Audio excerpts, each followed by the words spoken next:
and welcome to another episode of GM Talks. Today I'm gonna show you a game from the last round in the Kronborg tournament where I was leading the tournament and I was playing against Vignir, Vatnar, Stefansson, and I had to make a draw to win the tournament. It's a situation we often find ourselves in, that you need one result, and it's difficult. It's also because you become your own enemy. You become sort of afraid to play your game, and so how to handle this situation. I've had a lot of last round encounters where you you need a result, you need to win, you need to draw, you need not to lose. Well, you basically never need to lose. So, but okay, let's go into the game. It's an interesting game, both with the opening, the middle game, and the end game. And I did mess it up a little bit and came under pressure, but it started out very well. So let's see this. I will usually look more at, as I usually do, ideas, strategic concepts than actual lines. I don't think you learn much from lines, variations. It is more important to understand what's going on, and then you should, to study calculation and things like that, you should use something like, for instance, the woodpecker method and things like that. Because actually practicing calculating variation is the best thing you can do. The only thing to remember is when you get older, you don't automatically improve when you play chess. This is only when you're young, unfortunately. It would be nice if you could improve. But okay, good news. Michael Adams, who's from 1971, just won the British Championship for the 9th time. So there's still hope for old guys like me. I am white against Vignir, Vatnar, Stefansson, and I open with c4. It's a solid, nice move, and I realized I don't think his repertoire was very good against this. E5, and I seen that he played this variation, which is sort of a Grand Prix attack in reverse, or what you will call it, with reverse colors. I don't think it's really correct. I don't like it. Of course, it's like the F-pawn players, they like to do this, but it should be weird that this should be fantastic for black. Anyway, E3 is what Nikos, my old Greek second, recommends in his book, and I remember that. Bishop E7. I think the main line is knight F6, knight F6, D4, E4, 95, and we have a very interesting position. I think white is better here in this French flag. It's like a fantastic French. There is one thing though, I don't like the French, and I don't understand the French, and it will show in this game. To be honest. Anyway, I was kind of happy with the Bishop E7 and after D4, which is the idea. E4, knight D1. White has a fantastic French because black cannot even play D5 at the moment.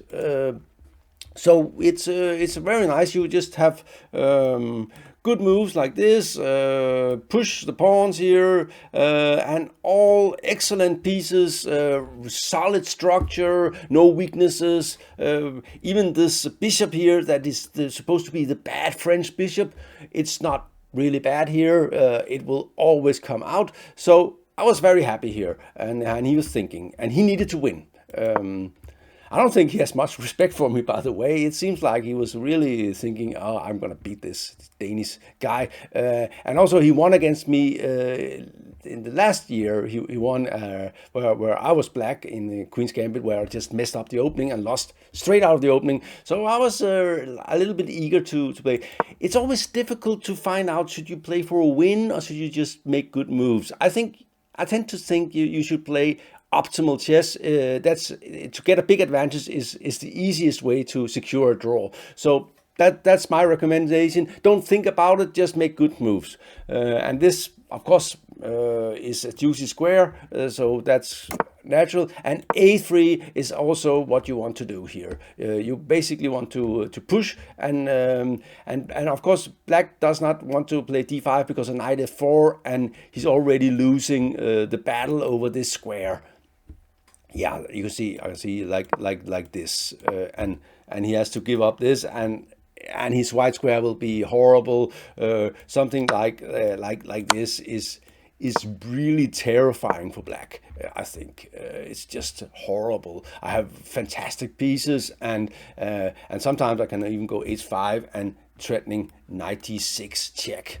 So I was quite happy here. He has to play slower. Castle a3, queen e8, vacating this square. He's gonna need that square for something. b4 is also a natural move, and d6. He has to start with d6. Of course, his plan is long term to play h5, g5, and f4, starting an attack on the king side. Also getting more space. One of the things we have realized with the computer is that the French structure, even when if you exchange, for instance, if this guy, this good bishop is gone, or no, this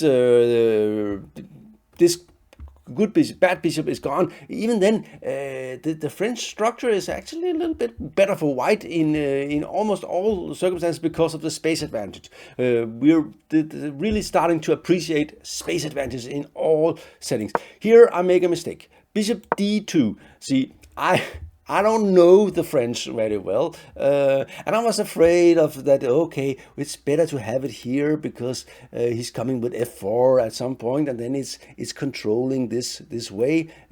But that's a defensive way of thinking, and I should just try to get a very big advantage, play something like this, because this diagonal can be very, very good, and something like d5, knight here, and a lot of, oh, there's too many arrows now. We can't, and knight here, and maybe land here someday.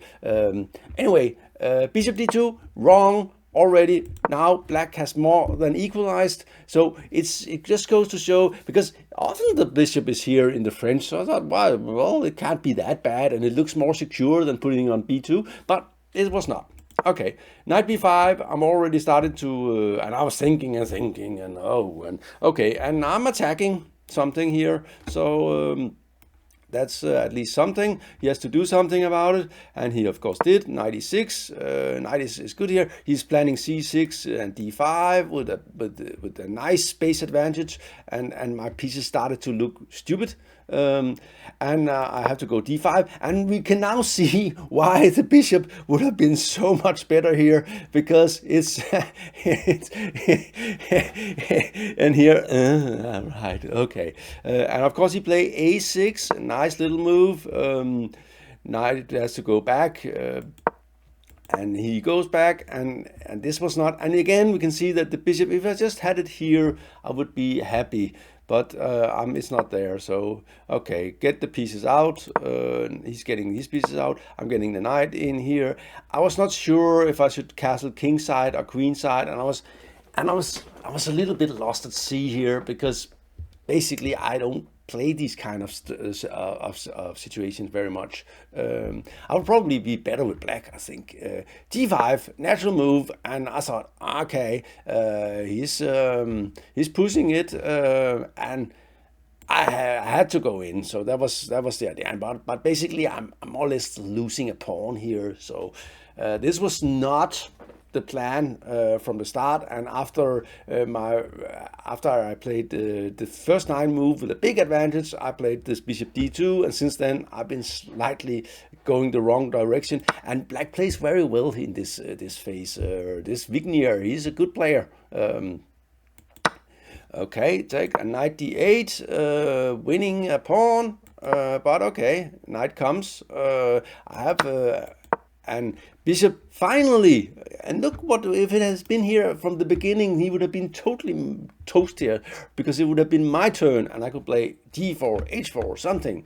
Okay, he has to prepare c6, and without here he would lose this pawn, so he's playing rook d8, natural move, and here I should just play h4, I think, with an interesting position where black is probably better, but it's not much. He has a pawn, but I have some bishops and some ideas. Instead, I've I was sort of over calibrating my game d4. So don't say I'm like playing for a draw. Well, I was, but I thought this was a good move. The problem is that if he doesn't play f4, g4 is really a good move for black. But the problem is he of course does play f4, and I take, and he took here. I took with the queen, and I'm threatening here, and he has this nasty little move. Which shows that there are some points here. There's my king also here, and there's some X-ray down here. All nasty stuff. So I'm not going to get this pawn for sure. Okay, so but we've had worse positions. So f5, keeping the f file closed. Knight jumps in here. This is a nice knight. This I can't argue with that. That's a nice knight. And I'm down a pawn here. Queen d4. Okay, I am threatening a mate in one move here. So he has to exchange. And I realized that it was better for me to exchange this bishops and hoping for draw. So basically, we have materially equal position. I didn't lose a pawn, I got it back, but he has a nice knight here, and he has a central advantage here. So if I'm very unlucky, I will be blown away here by the pawns and the rooks and so on, and this bishop is not very good. So I was a little bit worried here for good reasons, but king d2, strong move. You like to have no checks. Of course, I want to play h4 if it's possible, and before that he would meet with the check and take the pawn, and I would have no counterplay. So it was I needed to get out here. King d7, h4 is coming, and of course he does not want to let me have some dynamic pawns here, so he played h6, also the best way. Take, and rook, and I have suddenly got some scope for my rooks here. They're coming out, and also it's nice this check is not there anymore, so my king is safer here than it otherwise would have been, because it doesn't feel very safe here, right? It doesn't feel like a safe spot for the king. Rook f7, strong move, great play. He's planning to centralize the king and push the pawns, and I was feeling like I was getting sort of outplayed, but okay, you can't give up. So let's go for activity and let's get rid of one rook. The thing is I just need to get one rook off to make it the world a little safer for my king. My king is when this pawn is coming moving, my king will be in big trouble. One thing I do have is a protected pass pawn here, which makes it a little bit more difficult for black to just go crazy on the position. So there are hope here. I don't think I'm way behind, but and he does not want to exchange anything, and this was a mistake. I think I should play something else. I don't know, because he's not really threatening to take the bishop or anything. So and c6, and of course he's planning d5, rook e8, keeping the king out here, and basically also threatening this check to kick his king further back, and then maybe go here or here, and hope to make some counterplay against his king would be nice. Rook d7, well played again, and rook, and I'm putting the other rook here, and d5, take b5. I really desperately need this guy to become active. d4, natural move. Check. King goes up. Check, take, and I didn't manage to activate the rook, and now I have checks from the side here. Even though this looks dangerous. I'm okay here. It turned out. I was also getting slightly more confident that I would not lose this game. Rook c8 prevents the bishop from coming here because of after this check. Of course, very typical technique for these kind of games. Give a check to push the king back, or make the knight unmovable. You want to not let him have rook, knight, and 2 pawns and king attacking my king. If that would be the case, I would be in deep trouble. And of course, you're probably threatening something like this, and rook check, and it could be horrible. So I'm trying to push him back, and he didn't want to go back, but it's okay. And bishop comes out again, preventing things, and basically it also serves as a blocker for this one here.